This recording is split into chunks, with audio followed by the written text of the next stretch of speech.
Portugal. There's a YouTube show full of fun facts you need to know. Carl rings the bell and the members show. Hola, bon dia, alegria, Munson here with the Good Morning Portugal show, the live stream and the podcast, and of course, learning Portuguese together at the Portugal Club. Pop over there, GMP, VIP. A lot of Portugal Club members don't realize that they can learn Portuguese with us. It's all included as part of the Portugal Club package. Who doesn't like a nice package first thing in the morning? Now, forgive me, I started the show inadvertently. You'd have thought I'd have got the hang of this by now. But we are changing things up a little bit, and I confused myself and then started live streaming incorrectly. But I think we're there now. However, I'm not seeing anybody watching yet, so that's a little bit worrying. So do let me know if you are seeing this. Please say hi. And you'll notice actually another little innovation that our live streaming technology has brought about is that if you do type a comment, and this is an invitation for naughtiness, isn't it, and nuisance. If you do type a comment, it will show up on the bottom right hand corner of the screen. That should be interesting. On this morning's show, we've got Colin Ross-Jones. We're going motoring Portugal this morning, and Colin recently went to the electric car show in Lisbon and has a number of reviews for us of electric vehicles, which he slowly seems to be converting to. He's definitely a petrol head and a lifelong of the internal combustion engine. However, since we went for that ride in the Renault 5, the all-new Renault 5, he's a changed man. And I think we've got a review of the new Renault 4 electric. So things are changing. Some brilliant camera work and production by Kyle that you'll see as well. If you're looking for a camera operator, a creative camera person who can use drones and put great little videos together, you'll see some of his work when Colin joins us in about 5 or 10 minutes. Also, new this morning, we've got Barak is joining us, BMZ Travel. I think he says BMZ. I'm, of course, a BMZ kind of guy, but he'll be saying BMZ Travel. And he's just launching a new travel operation company and giving you the opportunity to pop out of Portugal. It's treacherous, treasonous stuff, isn't it? Talking about leaving Portugal, but only for a little bit of a holiday break. Okay, so he started a travel agency. Barak's Breaks. He's here. He's going to tell you where to go. He's a pretty direct fella. If you remember some of those Portugal Club meetings we used to have on a Monday evening, or was it a Tuesday evening? We've been through so many changes, haven't we? Barak was there talking about his challenges and difficulties creating his life here in Portugal in no uncertain terms. And now he's keen to get out of the country and help you to do the same on a weekend break or longer, a cruise perhaps. Look, London, Italy. We've got Pisa and Paris there in the picture. He has other tips for you. He's going to share three little itineraries with us, I think, this morning. So looking forward to talking to Barak a little bit later on in the show as well this morning, and looking forward to talking to you too. We've already got Hugh joining us. Yes, we're getting back into the live streaming habit. Sorry about the false start as well, where I went wrong a little bit earlier on this morning. And great to see Frank here as well. You've got fan mail, Frank, haven't you? I saw a message come through. I'm very happy to be a PA for you, Frank. Oh, as it turns out, let me just come back onto the screen here. All right. Okay. Yes. Back on the screen there. Bob, what are you doing there? Good morning from Hugh then. And also Mel. Good morning to you, Mel. And Bum Dear, how rude from you, Frank. And I got a message. Hi, Carl. What happened to Frank? More Munson's mailbag action. What happened to Frank? Is he still in the Algarve? I'd like to meet up with him to get some advice on moving down there and imbibe a few beverages. Goes with the territory. Yeah, what's going on in here? We're just settling down after a false start, T-Duck. Good to see you here this morning as well. Bon dia alegria. Gumpers from T-Duck. And a quiz. You'll see scrolling, and if you're just listening, radio show style, because we are becoming more of a radio show and introducing music. Thank you very much for your suggestion this morning. I think Mel, you're among the notable suggesters of music so far. A music option, the recent Eurovision contender from Portugal, but also a great one to encourage people to learn and understand the lyrics. And in my opinion, hits home hard for some of us immigrants. Very good. So Napa and Deslocado. Okay, I'll add that to the list as well. T-Duck, I'm in the new Doghouse studio, I'm calling it. And I'm sure for many people who struggle with straight lines and and things not being as quite as they should be, I'm hoping that the straight lines of the shed finish that I've got behind me, it's real, it's not a green screen, it's real, are actually a straight line. Let me know if that's bothering you and I will make an adjustment. There are far too many straight lines that could be distracting going on there. I meant bon dia. Of course you did, Frank. Those French terms might get you banned. If it ain't one thing, it's another, right? And where's the vegetation? Actually, if you look closely, there's quite a lot of moss growing in this wood. They are repurposed planters, actually. Where's it? And it is a green screen, I suppose, of a kind, isn't it? Slightly moldy looking, you could say. Where's the vegetation? Although I do like the new background as well. Oh, vegetation is in Studio 1. Where Mrs. M is. She's expanded so brilliantly with her astrology recording, streaming, consultations that she has to have a room of her own now. Brown screen, I suppose so, but that really doesn't sound very nice, does it? Okay. Thank you very much for being here. All of you, each and every one of you this morning. And yeah, as you may be gathering, we are getting back into the live streaming habit, 8 till 9 weekday mornings, and we're going to bring some music in as well.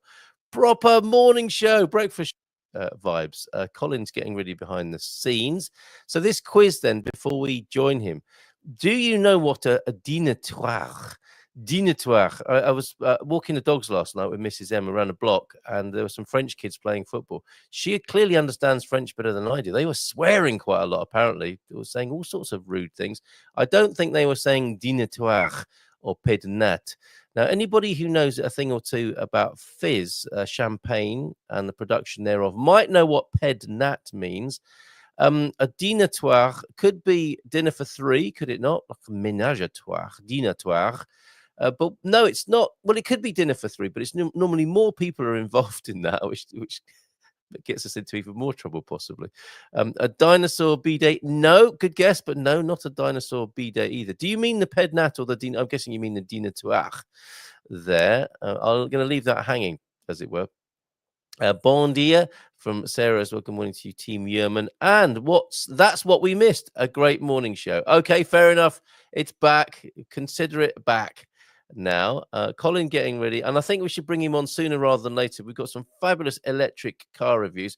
If you're not interested in cars, if you're not interested in electric cars, there will be much to entertain and engage you here as Colin gives you his views of the various cars. His repartee is off the scale with these little reviews. So let's set him up with the appropriate intro here.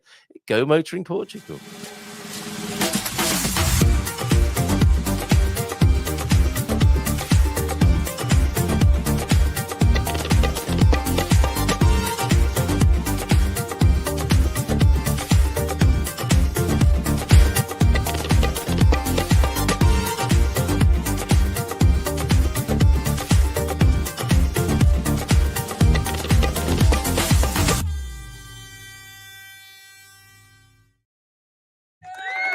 Oh, yes. Hola, bom dia, alegria. Tudo bem, Senor Colin? How are you doing? Oh, you're going to have to turn your microphone on. It's all very well. There you go. That should be better. Good morning. Good morning. Giving us a bit of suspense there, Colin. How are you? I'm fine. Fine. Good. Yes. Excellent. I fully recovered from last Saturday night.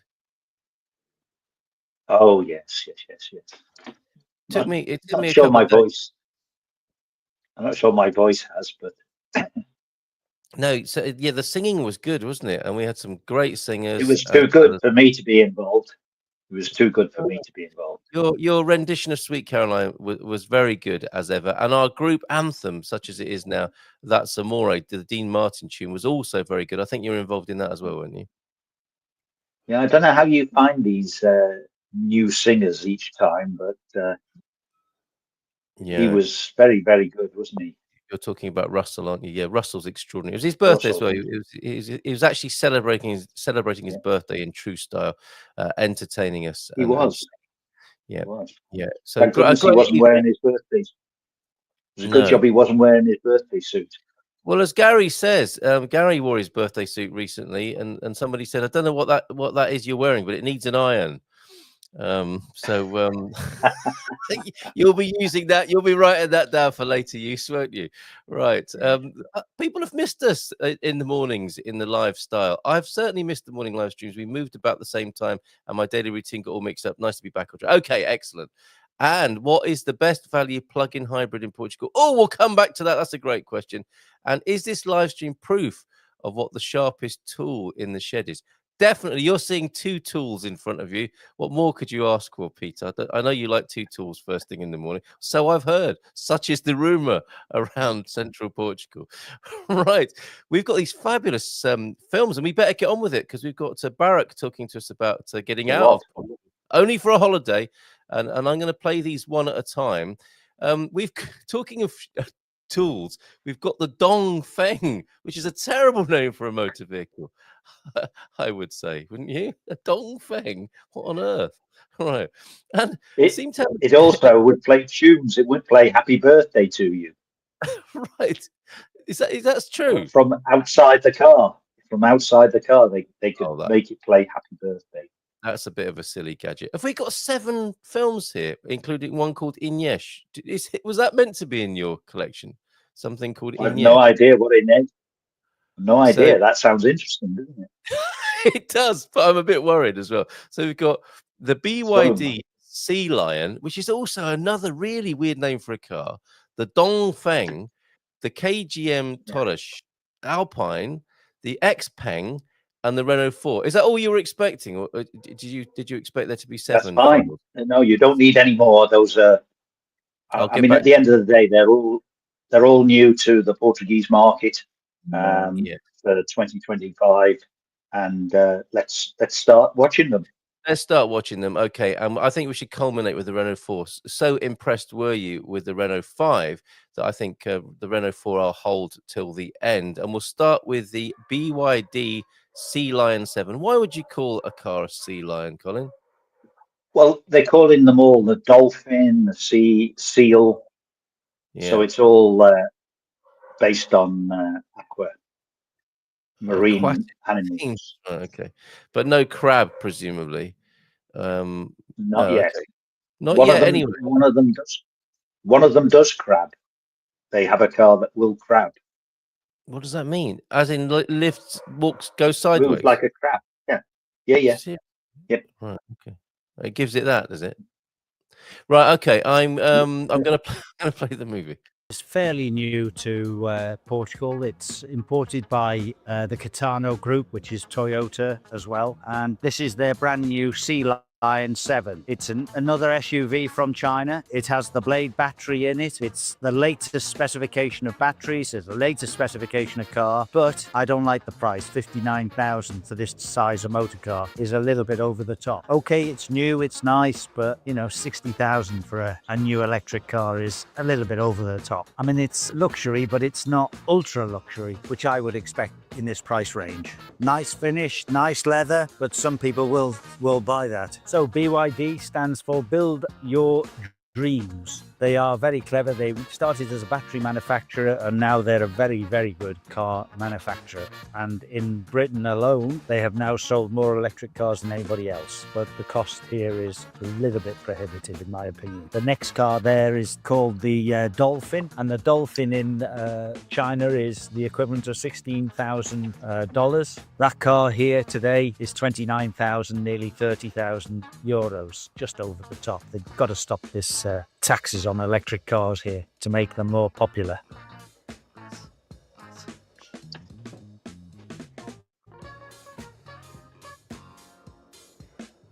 It passes the Colin suitcase test. Good space down here for the battery, for the charging cables in a nice little bag. But at 60 grand, I would expect it. Interesting, but it's too expensive.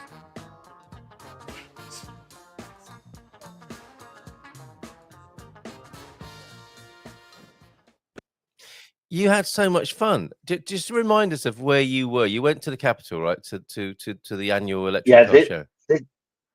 This is a yearly electric car show with all the latest electric cars on show. You can actually drive a number of them as well. They have a car park where you arrange a test drive, and you can go obviously through the streets of Lisbon and test the electric car. Yes, amazing. What a great idea. Yeah. Right, okay. Great camera work by Kyle. And if you want to hire Kyle, please do so on the link that's on the screen. Now, he's great, isn't he? And the sound is really good as well. He mic'd you up for all of this. Lots of questions coming in as well from our listeners this morning, including we're considering a Tesla, but looking at other options. Okay, so good timing this morning. And we'll come back to that question as well for you to answer. It's time to look at the dong thing now. So let's bring that out. So we're going from a sea lion to a dong feng. It's bizarre, isn't it? Another brand new make to Portugal, Chinese Dongfeng Yova Courage. Another SUV, 49,750. It has 420 power. It has 0 to 100 kilometers an hour in 6 seconds. So it's a powerful car, but I think we're getting too many now that are all the same. It's just yet again another big SUV. Wow, that's big. Screen sliding. Please do not touch. Não, dá para os dois bancos. Sim, é isso. Eu estava a ver. Bem, eles ganham nisso, né? Já viste? Ainda não há nenhum carro que faz massagens. E às vezes Yes. falar em inglês. And the car sings happy birthday as well. É verdade, mas são muito mais caros. I'll show you. What? You can choose birthday, brave, party, Let's have fantasy, birthday. So you need to come to the front. You're right. Yeah.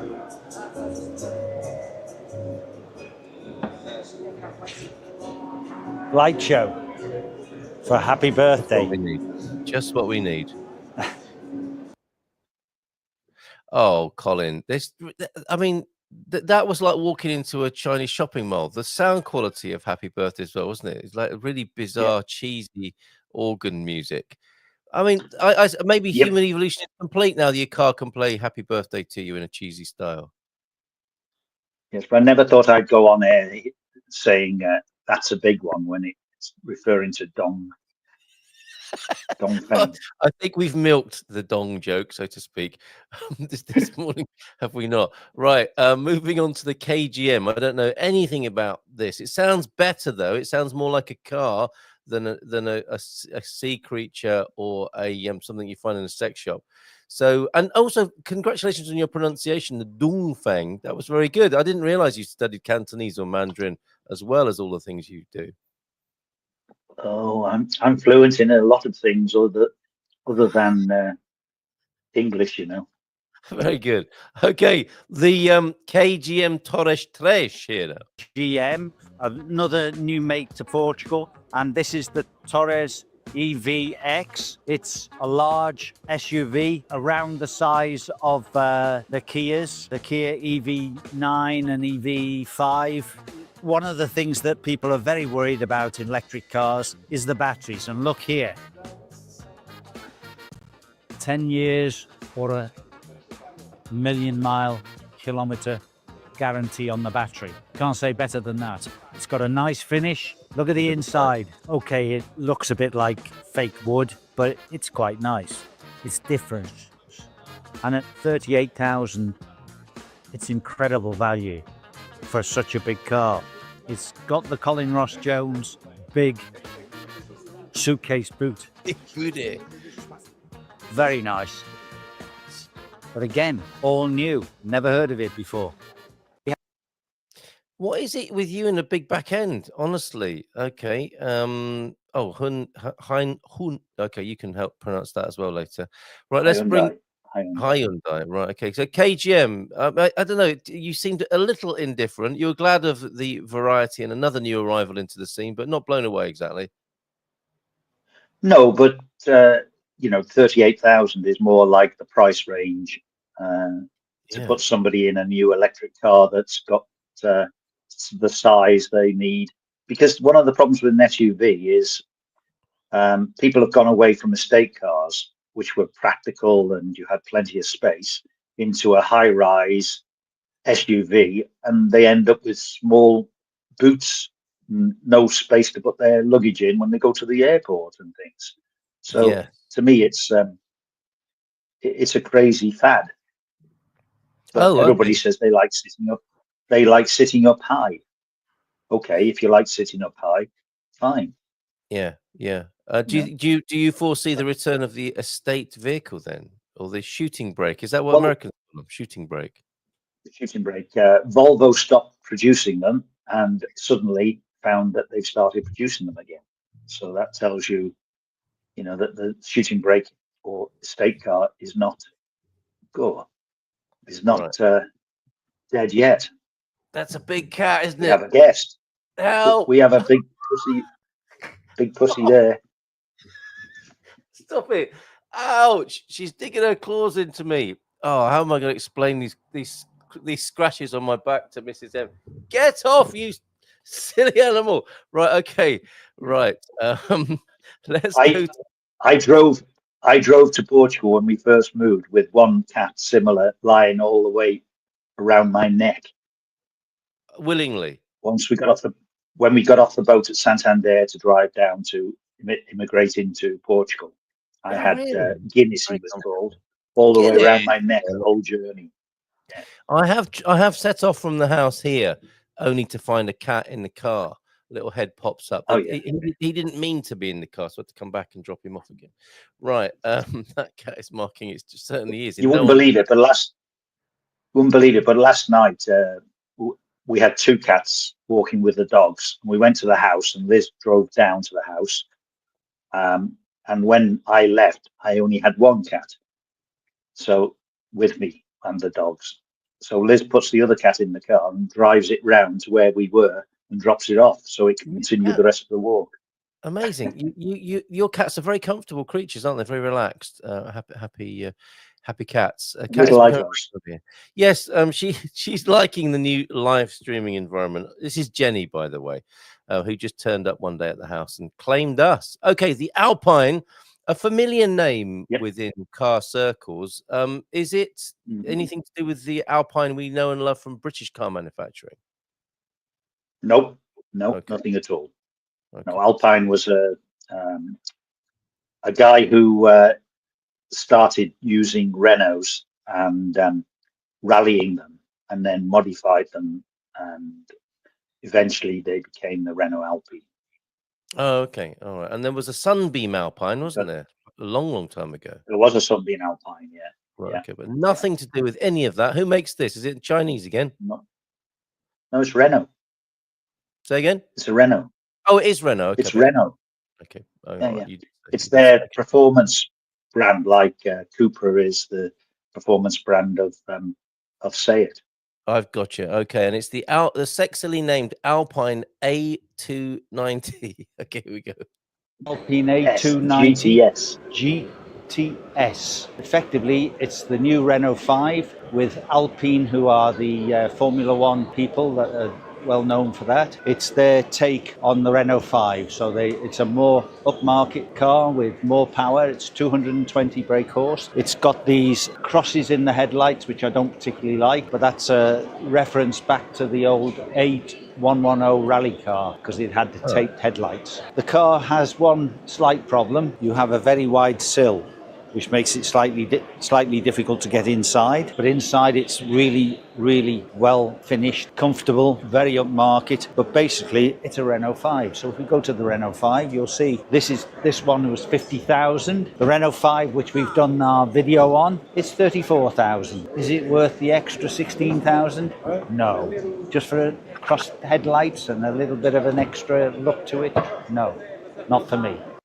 Oh my goodness, quite firm about that. Not worth the extra 16k there. Well, we're talking private buyers here. I mean, if you're buying through a business, then you don't really care because you can write all that off. But when you're a private buyer, 16,000, is another car. That's true, and they're already quite expensive, aren't they? So yes, all right, fair Yes. enough. Yeah. That's going to have to be a proper enthusiast who wants to go that extra. And they've really made it quite distinctive, which could backfire, could it not? With the tape style Well, headlights. yes. I mean, it's a pretty looking car, but I just don't like those crossed headlights. I think it's horrible. Spoils Okay. it. But there you go. That's my opinion. Okay, let's move on then to the. Is it the Xpeng or the Xpeng? How do you pronounce this correctly? Xpeng. Xpeng, such a weird brand name. Okay, let's Nice roll. cars. Is it They're okay? nice Let's roll. cars. I've driven. Roll. Yeah. All right, and so these sound quite luxurious, if I know you. Xpeng. Yeah, they're nice. Xpeng is a Chinese make where they do a G6, a P7, a P5, and I think that's a G9, which is a larger SUV.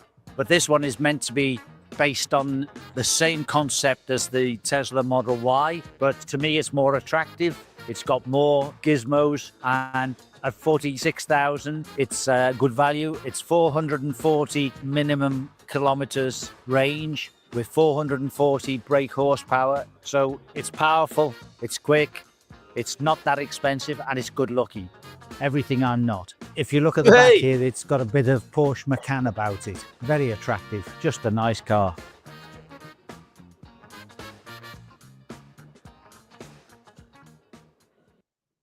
Very good. Yeah, I can tell you were impressed by that one. Morning to you, Phil. Good to see Phil Cooklin here this morning. Good morning. Good morning. It's up as yawning. Right. Okay. So the Xpeng there as well. And you're right. The earlier comment you made, they do all look the same. They are finding it harder and harder to distinguish themselves, are they not? On that note, what distinguishing features were there at this show? Of how many cars were there altogether, do you think? 150. Really? So it was a proper day out then for someone such as yourself? Oh, yes. Yeah. Right, okay. All right. We were very impressed, were we not, with the Renault 5. It was the first car I ever had, and we were able to borrow it. We were lent it, and Kyle made a fabulous film. You fell in love with the vehicle, I think it's fair to say. And now, as well as the Renault 5, they've reprised the Renault 4. What do you have to say ahead of this? Have they done an equally good job with reviving? It's like Jurassic Park, isn't it? They took a little bit of a spark plug, put it in a petri dish, and have built an electric car around it and have reanimated it, but slightly genetically modified it. Have they done a good job with the Renault 4? Well, obviously, beauty is in the eye of the beholder, but I think you see that car and you immediately think of the old Renault 4. Okay, and the great thing about Portugal, my opinion, is stunning. And in Portugal, of course, you'll see the original, quite a lot of Renault 4s running around on the streets of. So you'll see them side by side here, won't you? In a way that you probably won't in the UK. Yeah. All right. Oh, very much so. Let's have a look. Renault 4. It's basically a retro style, reminiscent of the old Renault 4, brought up to modern spec. The lights are reminiscent of the old Renault 4. The two-tone colour is reminiscent of the old Renault 4, but it's much bigger, much more luxurious inside. I think they're frightened of the price because they say it's 29,300 plus IFA. So why not mention the exact price? It has the ribs on the door, which the original Renault 4 had. It has the little window, again reminiscent, and the back. But it's quite roomy in here. It would pass my suitcase test. Nice little car. But one of the other cars on this show is the Fiat Grand Panda, which we'll go and look at next. Which we don't get to see, do we? But what did you make of the Panda? No. Well, again, it's very much reminiscent of the first Panda, and much bigger, more practical, and will sell very well, I think. Is that a good thing, though? I mean, I'm thinking reminiscent of the first Panda. Did anyone really like the Panda? It was Fiat's Mini, really. It wasn't a great car. Was it? No, but it was simplistic because everything on it was flat. I mean, it had a flat windscreen, had flat doors. Everything was flat, so it was easy and cheap to repair. And then they did a 4x4 version, which was very popular in the Alps and in the mountains. And all right, it had a big following. Yeah, right. The Fiat Panda. And James, hopefully mate? the new one will, and I hope it will do, because it keep my pension coming in. Ah, yes, of course. Vested interest with Italian car manufacturers. Okay, so overall impressions, and then a particular favourite from the show. They did you proud by the sound of it. I mean, I think you electric vehicles seem to be growing on you. Fair to say, and this is the second time I think you've been to the show. It was a good show. No, I've been every year for the last 5 or 6 years. Really? Well, it's just grown and grown and grown. Okay. Oh yes. Yeah. Okay. Yeah, and it's a good show. For anyone interested in cars, especially electric cars, obviously it's a good day out by the sound of it. Down by the river. 14 euros to get in. Right, very good. It's not Did you expensive. get in and drive any cars this time? Yeah. Okay, good for you. All right. And had anyone heard of the Good Morning Portugal show when you were schmoozing about the place? They do now. Excellent answer. Excellent answer. So standout vehicles from the show then, Colin. What are you going to go with as your car of the show this year? Well, again, that Xpeng G6. Okay. It's like a less expensive Porsche Megane. Okay. And it was beautifully finished, nice paint job on it, nice interior, good looking, and the right price. So, that stood out to me. I've driven them. I went to a show in Amsterdam that was put on by the famous what's his name, the Scrappies Challenge guy, Llewellyn. Oh, yeah. I don't know his name, but I know who you mean. He was in the Galaxy thing, the space stupid thing. Oh, Guardians of the Galaxy. You know what I mean? No, the stupid one that was comedy. Okay, maybe we'll be helped out in the Hitchhiker's Guide. Hitchhiker's Guide, of course. Yes, I'm sure T-Duck is typing that in furiously as we speak. Right. Hitchhiker's Guide. Hitchhiker's Guide. Robert Llewellyn. Robert Llewellyn. Okay. So and what did you mention him? Oh, it seems to be breaking up our connection across the Obidos Lagoon this morning. We've got Barak waiting as well to join us. Yeah. One thing that's interesting, what I read about electric cars, is there is a university lecturer who's come up with a wonderful idea for charging electric cars on the go. And it's not like a Scalextric where you put it in the ground.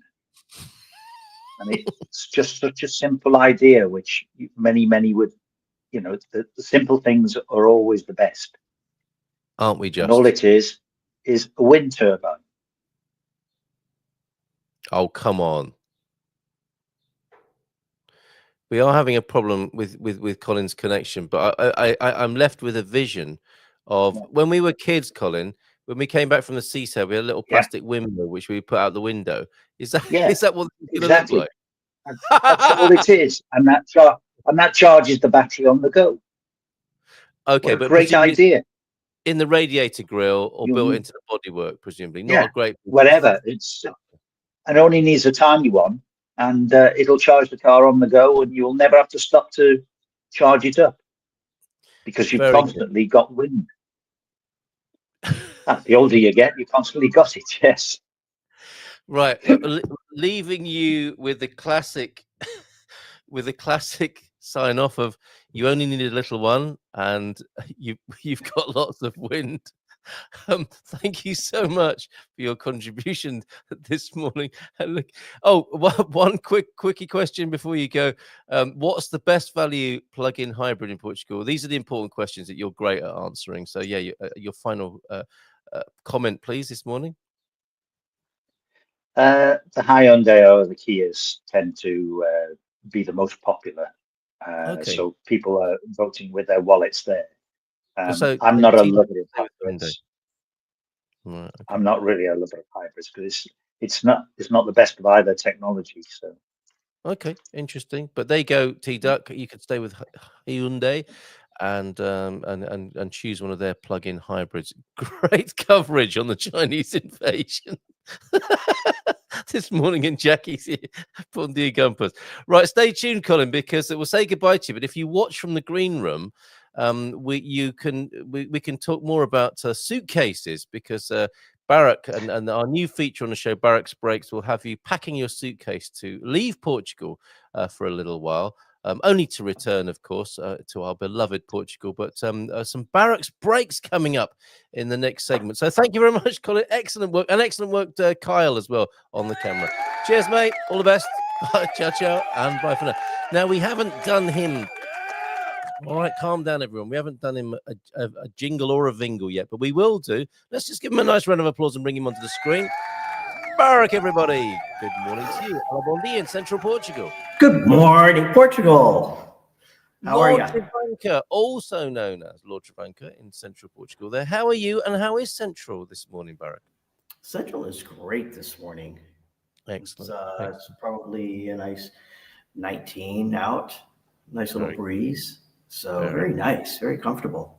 Excellent. Thank you for getting up nice and early for us. I know you're not the generally speaking an early riser, but this is important, isn't it? You've launched a new travel company operation, hobby. I don't know. I mean, you came here to retire. What are you doing? Starting a business? I don't know. You're right. I did come here to retire. Then all of a sudden, I decided to be a travel agent. Go figure. You would think I got bored or something. And an unusual choice, right? Because, you know, I know you love your animals, dogs, horses, and you might do something within that, but you've chosen travel. That has been a lifelong interest. Did you do that before? Well, one of the reasons why we moved here was to travel. Yes. So, you know, Michelle and I, we used to travel a lot when we were in the US. And one of the biggest pains was spending the thousands of dollars in tens of hours in the flight just to get to Europe to go enjoy ourselves for 10 days. Because you can't leave the US and fly here for only a week. I mean, you can, but it's pointless when it takes 2 days to get here. Yeah. So one of the things we decided was when we moved, we would travel.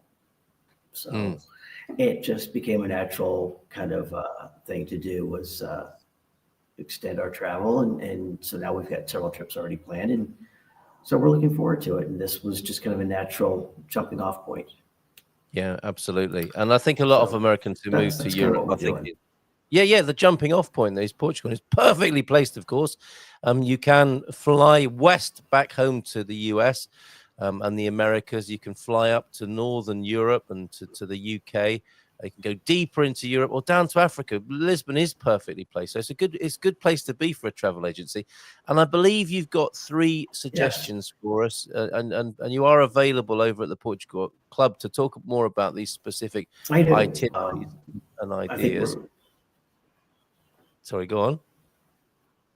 Yep.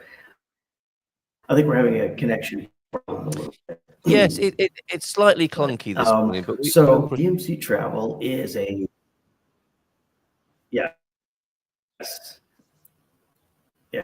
a little slow in places, it looks like. BMC Travel is a independent travel agency working for Travel Experts. Travel Experts is a full-blown travel agency in Portugal. So I'm able to use all of their tools and their resources. So, which makes it nice. So with that, we've got, let's see if I can figure out how to share my screen here. Yeah, you should be able to do that from your end there. And what we're hoping for as well, Barak, is a little bit of a deal. I mean, certainly some nice ideas and inspiration for travel, but maybe you could do us a little bit of a deal, us Portugal Club and the Good Morning Portugal people here. While you're finding out how to share your screen, I'll go through to some of the comments that have come up about electric vehicles. It creates drag, presumably aerodynamically rather than cross-dressing. Why another great idea? Why don't electric cars have solar panels on the roof as well as the wind turbine that Colin mentioned to us? It tends to be a payoff between weight and energy consumed versus what it produces. Electric cars are very heavy. Yes, batteries very, very heavy. Okay. Any luck on that, Barak, and sharing your screen? Oh, yes. Definitely. We've got it. There it is. Okay, we have great. got an itinerary here. So where are we going first? Okay, so this is a 9-day cruise on Norwegian. And so the really nice thing about this particular cruise, and if you notice, it leaves in October, so the weather's a little bit nicer because right now in Italy and the rest of Europe, it's a little warm. It's been a lot warm. So this leaves October 14th, comes back on the 23rd, and it's only 807 euros a person. And it's a 9-day cruise. So what's nice is you fly from Portugal to Rome. I can get you a hotel and you can spend an extra day in Rome before the cruise.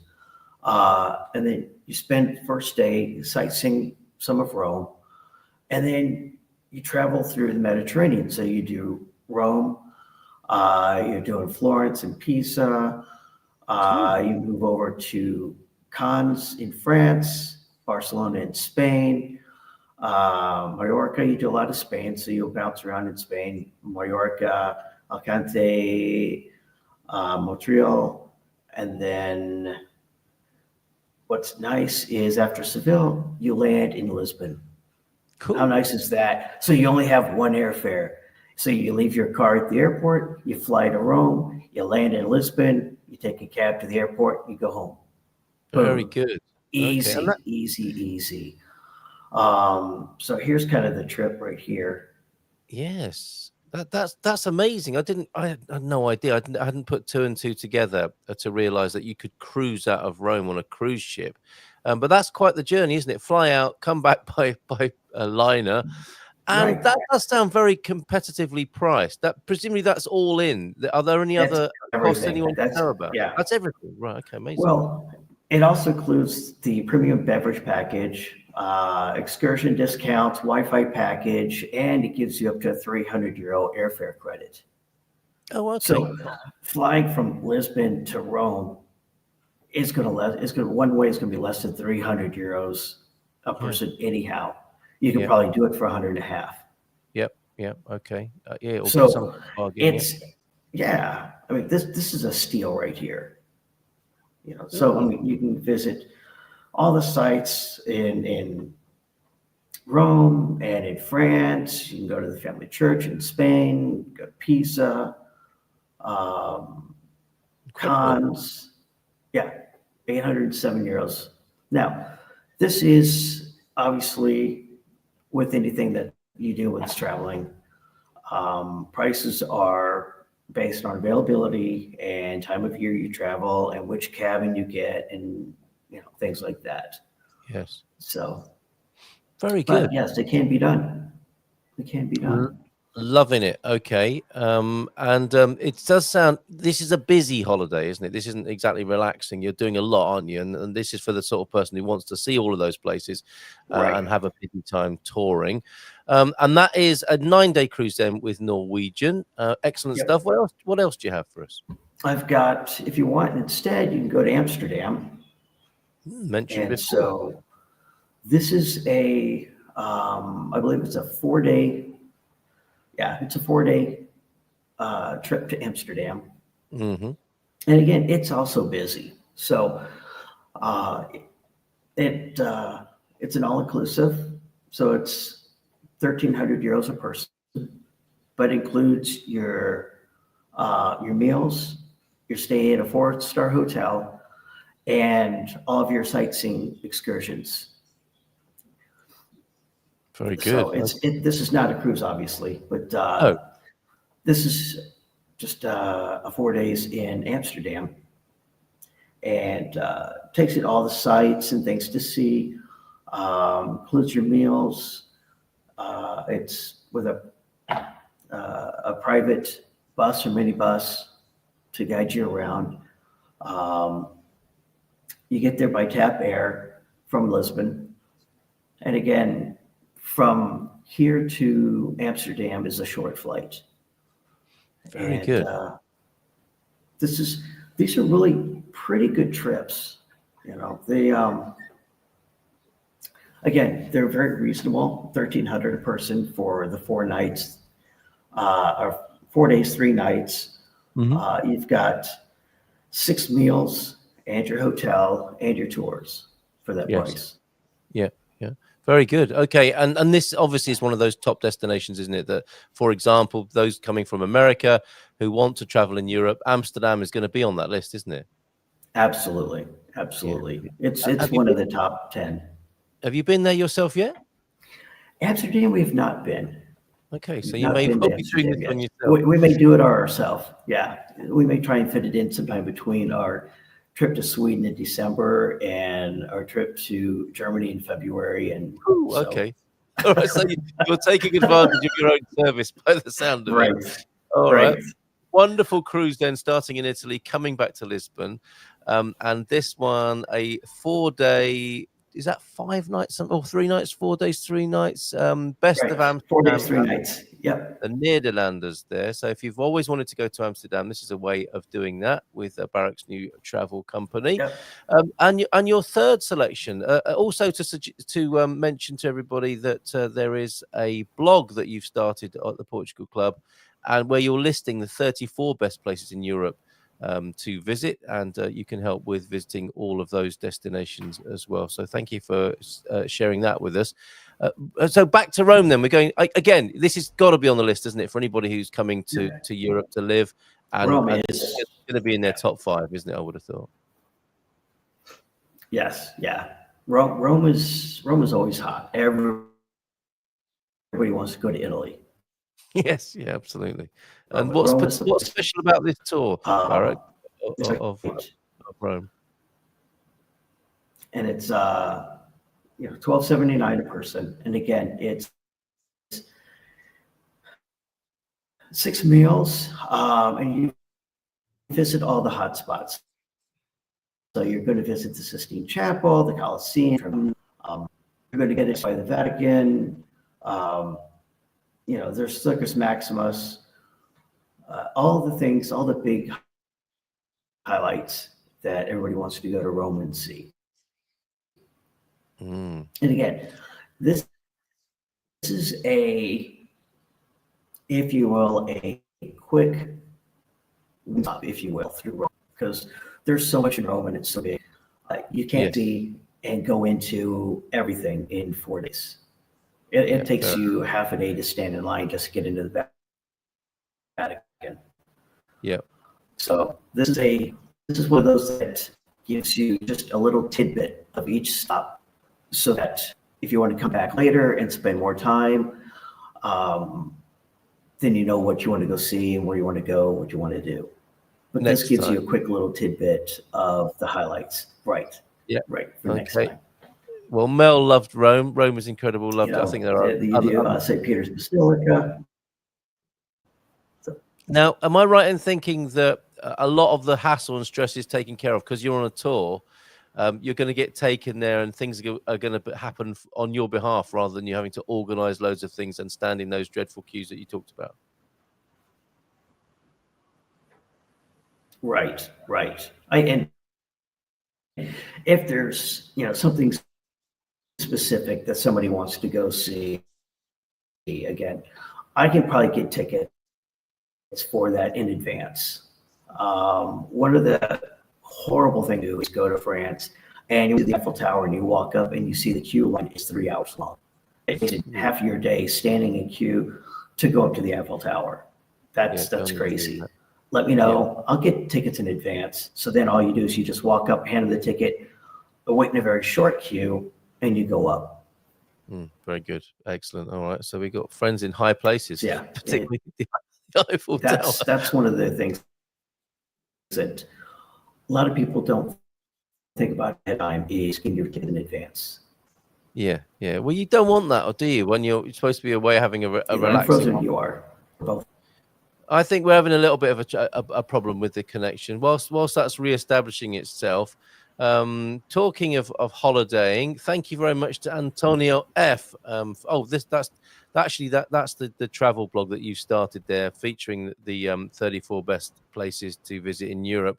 Also, what I wanted to show this morning is something that Antonio F has added to our timeline over there at the Portugal Club. He is our Portuguese. He's our virtual Portuguese neighbor, basically. Yes.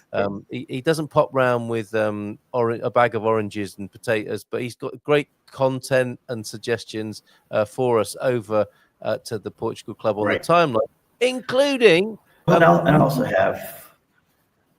We've got nudism and naturism beaches in Portugal. That's his latest offering to us. I don't know if you're organising any tours to these. Portugal has 9 official nudism, naturism beaches, although it is tolerated in many more. So if you enjoy feeling fully free, as he puts it, or just want a full tan, here's the article naming those 9 beaches, all located in Setúbal, Alentejo and Algarve regions.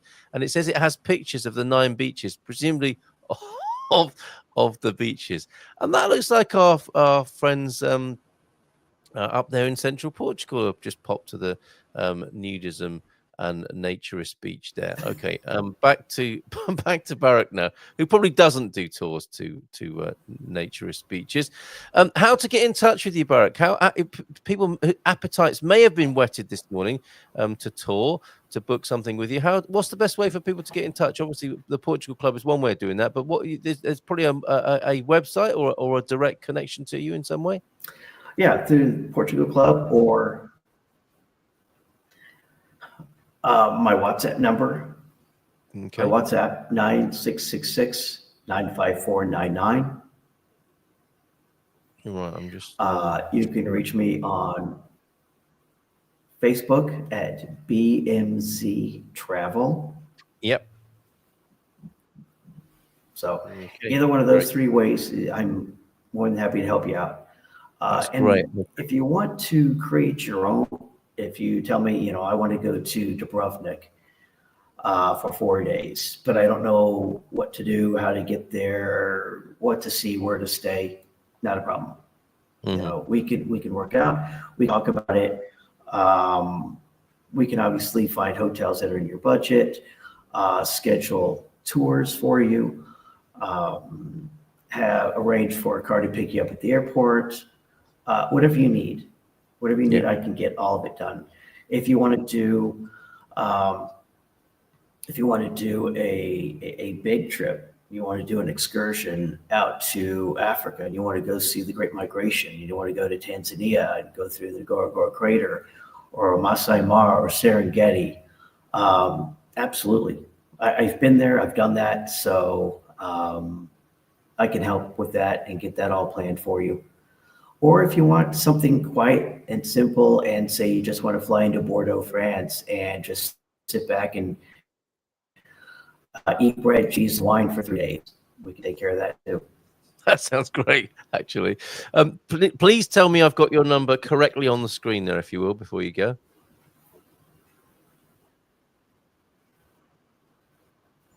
I might have to assume that we have. Okay, great, excellent stuff. All right, or at the Portugal Club, or on Facebook, BMZ Travel there, and that's the beauty, of course, of having a travel agent, is they're going to share things with you that you may not have thought of, and take care of things. If you're like me and you just dread making travel arrangements, isn't it lovely to have someone who's there to take care of that on your behalf, and maybe share things with you and ideas that you never thought or never imagined in the first place there. So, Barak, this is the first of many. You'll be joining us every month with some some teasers and tasters and ideas for people, and looking forward to that already, to your next appearance here in August. A final word to you then. Final word is just go out and enjoy, travel, see the world. It's a gem, ignite your soul and enjoy it. How about that? And broaden your mind. What about it? We could do it a bit of mind. Absolutely. Perhaps at the moment. And before we go, dînatoire. Do you know what a dînatoire is?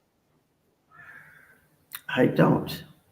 It's, do you know what it is? It's if you're going to, and the reason this came up is Gilda is co-hosting a party at the American Club in Lisbon, and we've got a special mates rate for that if you want to go and hang out with her to welcome the summer. And I was looking for the food part of it, and there's definitely cocktails, of course. If Gilda's going to be involved, there's going to be cocktails. But the dînatoire is the food element, and basically it's a posh, fancy French for a finger food.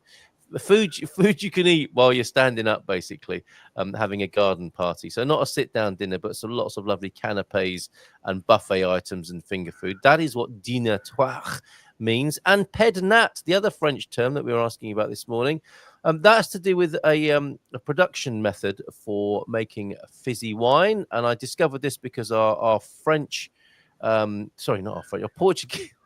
There's a lot of mentions of France this morning. Our Portuguese wine of the week, of course, because we're in Portugal. This is the Good Morning Portugal show. Has been made. It's a Touriga Nacional grape that has been made into a rosé using the pednat technique, which is often used in the context of social gatherings that refer. Oh no, sorry, that's the dînatoire. Let me go to pednat. It refers to a sparkling wine made using the ancestral method. How about that? This method involves bottling the wine before the primary fermentation is complete, allowing the remaining sugars to ferment in the bottle and create natural effervescence, just like you and me, Barak. It's known for gentle bubbles, again like us, lower alcohol content, not like us, and sometimes cloudy appearance, occasionally like us. It's just like us. Due to the sediment in the bottle. So wishing you a lack of sediment. Everybody this morning. Oh, Lord Gilchrist is here as well. And thanking you, Barak and Colin, this morning for being here. See you again next month with more suggested tours. And all the best to you, boss. Good luck with your new venture, with your travel agency here in Portugal. Thank you. All right, and lots of love to Central Portugal. Take care and bye for now. And we'll see you again tomorrow. In Portugal, there's a YouTube show full of fun facts